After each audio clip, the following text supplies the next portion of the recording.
4/8/2025 last date of application சொல்லிட்டாங்க கோயம்புத்தூருக்கு. அடுத்தது உங்களுக்கு இந்த அப்ளிகேஷன் விண்ணப்பிச்சவங்க எல்லாரும் கால் லெட்டர் எப்போ ரிசீவ் பண்ணுவீங்கன்னா 14/8 அதுலேருந்து ஒரு 10 நாள் கழிச்சு கால் லெட்டர் ரிசீவ் பண்ணிடுவீங்க. அதுக்கப்புறம் அந்த கால் லெட்டர் ரிசீவ் ஆனதுலேருந்து ஒரு 21 நாளைக்கு பிறகு என்ன பண்ணுறாங்க, உங்களுக்கு ரீடிங் அண்ட் ரைட்டிங் எக்ஸாம்ஸ்ன்னு சொல்லி கூப்பிடுறாங்க. அதுக்கான இன்டிமேஷன் உங்களுக்கு 4/9 10/9 வந்துடும். அதை எடுத்துக்கிட்டு நீங்கள் அந்த எக்ஸாமை நீங்கள் அட்டன் பண்ணுறீங்க. அதுக்கப்புறம் இந்த எக்ஸாம் ப்ராசஸ் முடிஞ்ச பிறகு இன்டர்வியூ போகிறீங்க. இன்டர்வியூக்கான டேட்டு 26/9 8/10 வரைக்கும் நடக்கும். ஸோ இந்த ப்ராசஸ் ஹோல் ப்ராசஸ் முடிஞ்சு ஃபைனல் செலெக்ஷன் லிஸ்ட்டு 22/10 விடுவாங்க. அனைவருக்கும் வணக்கம். கோயம்புத்தூர் மாவட்டத்துக்கு கிராம உதவியாளர் வேக்கண்ட் 61 வேக்கண்ட்டுக்கான ஒரு நோட்டிஃபிகேஷன் விட்டுருக்காங்கங்க. இது நீங்கள் நாளை அல்லது நாளை மறுநாள் கோயம்புத்தூர் மாவட்டத்தினுடைய மாவட்ட இணையதள பக்கத்தில் பார்க்கலாம். இது அப்ளிகேஷன் டேட்டு எப்போலேருந்து ஓப்பன் ஆகுது அப்படிங்கிறத ஓப்பன்லேயே நான் சொல்லிடுறேன். 4ஆம் தேதி 8வது மாதம் தான் கோயம்புத்தூர் மாவட்டத்துக்கு அப்ளிகேஷன் டேட்டு ஓப்பன் ஆகுதுங்க. ஸோ இதுக்கு பிறகு அது ஈரோடுக்கு பார்த்தீங்கன்னா இதே 4ஆம் தேதி இந்த மாதமே ஓப்பன் ஆகிற மாதிரி போட்டிருந்தாங்க. கோயம்புத்தூருக்கு பார்த்தீங்கன்னா 8வது மாதம் 4ஆம் தேதி தான் ஓப்பன் ஆகிற மாதிரி போட்டிருக்காங்க. இந்த டேட்டு அப்படின்ற அடிப்படையில் பின்னாடி நான் சொல்கிறேன், ஃபாலோ பண்ணிட்டே வாங்க. இந்த 61 கிராம உதவியாளர் பணியிடங்கள் கோயம்புத்தூரில் எத்தனை தாலுக்காவுக்கு அவங்க போஸ்டிங்காக அனௌன்ஸ் பண்ணியிருக்கிறாங்க, அந்த தாலுக்காவில் என்னென்ன கிராமத்தை சேர்ந்தவங்க அப்ளை பண்ணுனா அந்த 35 மதிப்பெண் எடுக்க முடியும் அப்படிங்கிறது தகவலையும் சொல்லிடுறேன். அதுக்கப்புறம் இதுக்கு 100 மதிப்பெண் இருக்கு இல்லையா, இந்த 100 மதிப்பெண் பெறுவதற்கான வழிமுறைகள் என்ன அப்படிங்கிறதையும் சொல்லிடுறேன். இந்த கோயம்புத்தூர் மாவட்டத்தை சேர்ந்தவங்க இந்த கிராம உதவியாளர் தேர்வுக்கு விண்ணப்பித்து இந்த பணி பெறணும், இதற்கு ஏதாவது ட்ரைனிங் இருக்கா அப்படின்னா நாங்கள் ட்ரைனிங் கொடுக்குறோம், அது வேணுன்றவங்க தொடர்பு கொள்ளுங்க. இப்போ முதல்ல கோயம்புத்தூர் மாவட்டத்தில் 61 கிராம உதவியாளர் பணியிடங்கள் அறிவிக்கப்பட்டிருக்குங்க. ஸோ இதுக்கான மதிப்பெண் தகுதிகள் அப்படிங்கிறத முதல்ல சொல்லிட்டு அப்புறமா நான் தாலுக்கா வரையா போகிறேன். ஸோ இதுக்கு பார்த்தீங்கன்னா 10ஆம் வகுப்பு தரத்தில் பாஸ் ஆர் ஃபெயில் அப்படின்னு இருக்கிறவங்க அப்ளை பண்ணால் அதுக்கான மதிப்பெண் சான்றிதழ் இருந்ததுன்னா 10 மதிப்பெண் தராங்க. அதுக்கப்புறம் லைசன்ஸ் 2 வீலர் 4 வீலர் வச்சிருந்தீங்கன்னா 10 மார்க் கிடைக்கும்.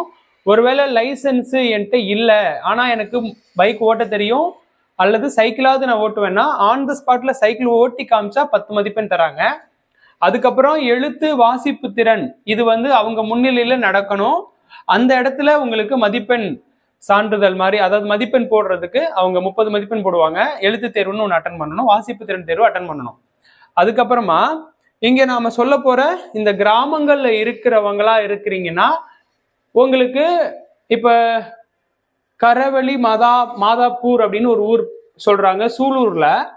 இந்த ஊர்ல ஒருத்தர் இருக்கீங்க அப்படின்னா அவரு இந்த ஊருக்கு அப்ளை பண்றீங்கன்னா உங்களுக்கு 35 மார்க் கிடைக்குங்க. பனி கிராமத்தை சேர்ந்தவங்களா இருந்தா 35 மார்க் கிடைக்கும். ஆனா நான் சூலூர் கிராமத்துல தான் இருக்கேன், சூலூர் தாலுக்காவில் தான் இருக்கேன். சூலூர் தாலுக்காவில் இருக்கிற எனக்கு என்னுடைய ஊர் பேர் இந்த லிஸ்ட்ல இல்லை. அப்போ நான் அப்ளை பண்ண எவ்வளோ மார்க்குங்க கிடைக்கும் அப்படின்னா 30 மார்க் கிடைக்கும். ஆல்ரெடி இங்கே உங்களுக்கு 5 மார்க் போயிடும். ஸோ அதுதான் ப்ராசஸ்ஸு. இன்னும் சில பேர் கேட்பாங்க, என்ன கேட்பாங்கன்னா கோயம்புத்தூர்ல மொத்தம் 11 தாலுக்கா இருக்கு, இதுல 8 தாலுக்காவுக்கு தான் போஸ்டிங் கால்ஃபர் ஆயிருக்கு, அப்ப மீதி 3 தாலுக்காவுக்கு இல்லை. அப்ப மீதி 3 தாலுக்காவை சேர்ந்தவங்க வேற தாலுக்காவில் இருக்கிறதுக்கு அப்ளை பண்ணா அப்ளிகேஷன் அக்செப்டபிள்லாம் ஆகும். ஆனா அந்த இன்டர்வியூக்கு போகும் பொழுது உங்களை கேள்வி கேட்பாங்க, அதுக்கு பதில் சொல்ற விதம், அப்புறம் ஆல்ரெடி 30 மார்க் இருக்குல்ல, அதை விட இன்னும் கம்மியா கூட 25ஓ 20ஓ அப்படி கொடுக்க தான் வாய்ப்பு இருக்கு. அதனால இதுலயும் மார்க் குறையறதுக்கு வாய்ப்பு இருக்கு. அதை பத்தி நமக்கு இங்க தெளிவா சொல்லலை. அது விண்ணப்பிக்கணும், நீங்க விண்ணப்பித்து தேர்வுக்கு போகணும், தேர்வு எழுதி முடிச்சு இன்டர்வியூ போகிறப்போ வேணா அந்த கேள்வி வரலாம் உங்களுக்கு. இந்த இடத்துல அவங்க அப்ளை பண்ணும்பொழுது எலிமினேட் பண்ணுவாங்களான்னு ஒரு கேள்வி வரலாம். அப்படி பண்றதுக்கு பெரும்பாலும் வாய்ப்பு இல்லை, அதனால அதை பார்த்துக்குங்க. அடுத்தது 15 மார்க் என்ன அப்படின்னா ஒரு 3 அதிகாரிகள் முன்னிலையில் நேர்காணல் நடக்கும், அவங்க தான் 15 மார்க் தருவாங்க. ஆனா அவங்களுக்குமே அறிவுரை என்ன கொடுத்துருந்தாங்கன்னா 6ல இருந்து 12 மார்க் வரைக்கும் மேக்சிமம் கொடுத்தா போதும்னு சொல்லியிருக்கிறாங்க. 15க்கு 15 கொடுக்கணும்னு சொல்லலை. ஸோ இப்படிதான் 100 மதிப்பெண்களை இந்த 5 தகுதி அடிப்படையில பிரிச்சு உங்களுக்கு தரப்போறாங்க. இப்போ கோயம்புத்தூர் தாலுக்காவில் என்னென்ன தாலுக்கா இருக்கு அப்படின்றது 11 தாலுக்கா இருக்கு. இந்த 11 தாலுக்காவில் 8 தாலுக்காவுக்கு மட்டும்தான் இப்போ கால்ஃபர் ஆயிருக்கு. அந்த 8 தாலுக்கா எது எதுன்னு இப்போ சொல்றேன். முதல்ல சூலூர் தாலுகாவில் கரவெளி, மாதப்பூர், அரசூர், அப்பநாயக்கன்பட்டி, பச்சாபாளையம், இடையர்பாளையம், செலக்கரிசல், வாரப்பட்டி, வதம்பச்சேரி, ஜல்லிப்பட்டி, செஞ்சேரி புத்தூர், தாளக்கரை, இதில் 11 ஊர் இருக்கு. சூலூரில் 11 ஊருக்கு சேர்த்து 11 போஸ்டிங். இந்த ஊரில் இருக்கிறவங்க எல்லாரும் அப்ளை பண்ணுங்க. உங்கள் ஊருக்கு ஒரு போஸ்டிங் இருக்கும். அந்த ஒரு போஸ்டிங் உங்களுக்கு கிடைக்கணும்னு நினச்சி அப்ளை பண்ணீங்கன்னா வந்துடும். அடுத்தது அன்னூர் தாலுகாவில் குப்பனூர், வடக்கலூர், பிள்ளையம்பாளையம், அதுக்கப்புறம் மச்சக்கவுண்டன் செட்டியார்பாளையம், காட்டம்பட்டி, கீரநத்தம், கொண்டையம்பாளையம், இந்த தாலுகாவில் இருக்கிறவங்க மொத்தம் 7 வேக்கண்ட் இருக்கு. அந்தந்த கிராமத்தில் இருக்கிறவங்க அப்ளை பண்ணுங்க. அடுத்தது பொள்ளாச்சி தாலுகாவில் ராமப்பட்டினம், நல்லூத்துக்குழி, பூசநாயக்கன் தளி, ஒக்கிலிபாளையம், பொன்னாபுரம், குறும்பாளையம், அதுக்கப்புறம் தொப்பம்பாளையம், வெள்ளாளம்பாளையம், அப்புறம் சந்திராபுரம், மூலனூர், அனுப்பர்பாளையம், புளியம்பட்டி, கிட்டசூரம்பாளையம், சங்கம்பாளையம், ஜமீன் ஊத்துக்குழி, குளத்தூர், மாக்கினியாம்பட்டி, சோழப்பாளையம், சீலக்காம்பட்டி, கஞ்சம்பட்டி, மலையாள ஆண்டி பட்டினம், இந்த கிராமத்தில் இருக்கிறவங்களுக்கு மொத்தம் 21 வேக்கண்ட் இருக்கு. பொள்ளாச்சி தாலுகாவில் மட்டும் 21 வேக்கண்ட் அப்ளை பண்ணிக்கோங்க.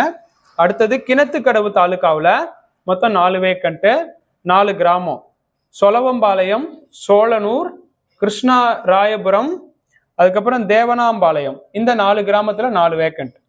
அடுத்ததா மேட்டுப்பாளையம் தாலுகாவில் தோளம்பாளையம், வெள்ளியங்கோடு, சிறுமுகை, சின்ன கள்ளிப்பட்டி, சிங்காரம்பாளையம், இதுல இருந்து 5 வேக்கண்ட் இருக்கு. ஸோ அடுத்தது பாருங்க, பேரூர்ல 2 காலி பணியிடம் தான். தீத்திப்பாளையம், பேரூர், செட்டிப்பாளையத்துல.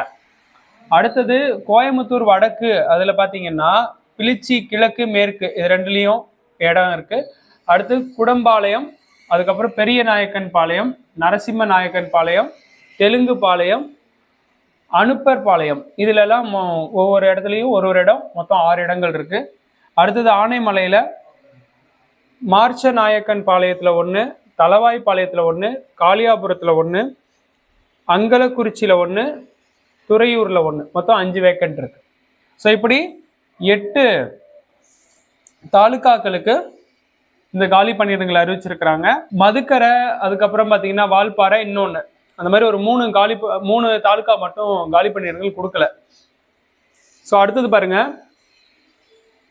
இந்த இதுக்கான அப்ளிகேஷனோட லாஸ்ட் டேட், அதாவது அப்ளிகேஷன் நாளைக்கு அல்லது நாளை மறுநாள் விடுவாங்கன்னு வச்சுக்கோங்களேன். அதுல இருந்து என்ன பண்றாங்க அப்படின்னா 1 மாசம் வரைக்கும் டைம் கொடுக்குறாங்க. அப்படி பார்க்கும்போது 4/8/2025 லாஸ்ட் டேட் ஆஃப் அப்ளிகேஷன் சொல்லிட்டாங்க கோயம்புத்தூருக்கு.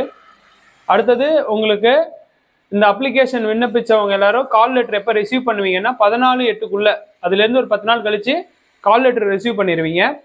அதுக்கப்புறம் அந்த கால் லெட்டர் ரிசீவ் ஆனதுலேருந்து ஒரு 21 நாளைக்கு பிறகு என்ன பண்ணுறாங்க, உங்களுக்கு ரீடிங் அண்ட் ரைட்டிங் எக்ஸாம்ஸ்ன்னு சொல்லி கூப்பிடுறாங்க. அதுக்கான இன்டிமேஷன் உங்களுக்கு 4/9 10/9 வந்துடும். அதை எடுத்துக்கிட்டு நீங்கள் அந்த எக்ஸாமை நீங்கள் அட்டன் பண்ணுறீங்க. அதுக்கப்புறம் இந்த எக்ஸாம் ப்ராசஸ் முடிஞ்ச பிறகு இன்டர்வியூ போகிறீங்க. இன்டர்வியூக்கான டேட்டு 26/9 8/10 வரைக்கும் நடக்கும். ஸோ இந்த ப்ராசஸ், ஹோல் ப்ராசஸ் முடிஞ்சு ஃபைனல் செலெக்ஷன் லிஸ்ட்டு 22/10 விடுவாங்க.